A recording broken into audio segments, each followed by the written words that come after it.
Good morning. If you saw my last blog post, then you'll know that I was gathering worms. A few hours later, I'm up first thing. Let's see if I can catch a perch on the aforementioned creatures. First cast, first fish.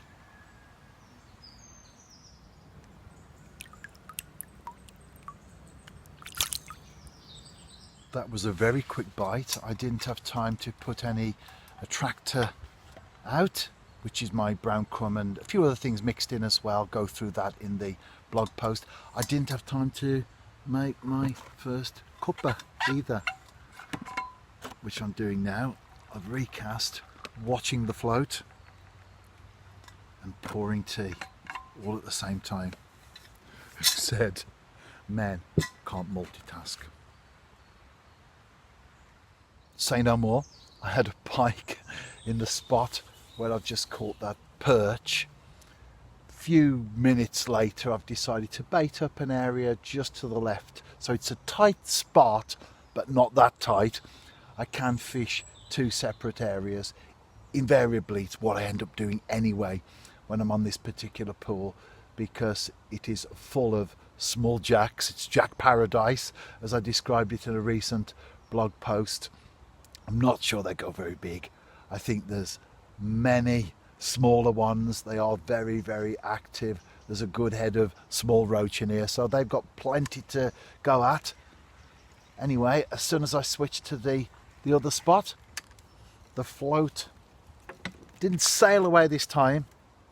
It bobbled and tremored and trembled, and I did strike, and I've got a second perch. I often talk about the importance of a disgorger and forceps, and it's the latter that I'm going to use on this occasion. Put that in between your lips, keep it fairly tight, not too tight that you're pulling on the fish, fairly tight.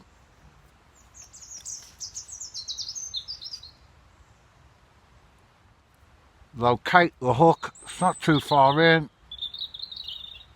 Get a firm grip on the hook itself, and there you go. No harm at all done to the fish. No prodding, no poking. It's in the same condition as it was before I hooked it.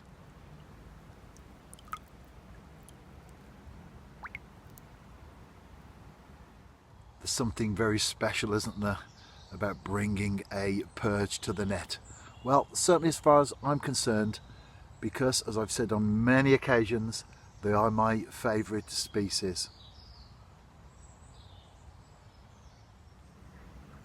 Is there a particular fish that has captured your heart? Or are you just happy to catch anything that comes along? There's nothing wrong with that, of course.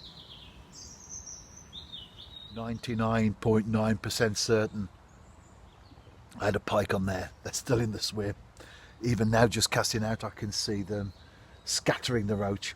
Anyway, the float went, I struck, and it felt very, very different to the fish that I've been catching on here previously.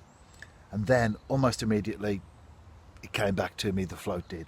So I thought, hook pull possibly, but then I looked and there'd actually been a bite off. So as I have stated, almost certainly a pike. And there's probably more chance they'll pick up worm than prawn or other particular baits that you might be fishing with, because worms of anything that you can put out there are the most natural, aren't they? Although fish get used to maggots and boilies and pellets and everything else, and if that's all they've known, to them they become the norm. But when you think about natural baits, you can't get any more natural than a worm, can you? No pike, but another perch. The hook right at the corner of the mouth there, very easy to get rid of, and there's the worm. As you can see, it is a section. Some of those lob worms that I got yesterday were massive, so I've cut them in half. So, oop, and that one goes back of its own accord.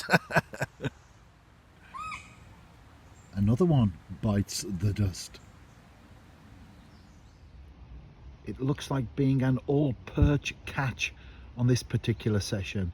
Not that I'm complaining, of course, far from it. I didn't use too many worms today, so the remainder go straight into the wormery where they can settle in and be used for another session. Plus I will top them up as well whenever I've got an hour or so. It's a mild, wet evening. I'll go over the green and keep the stock replenished.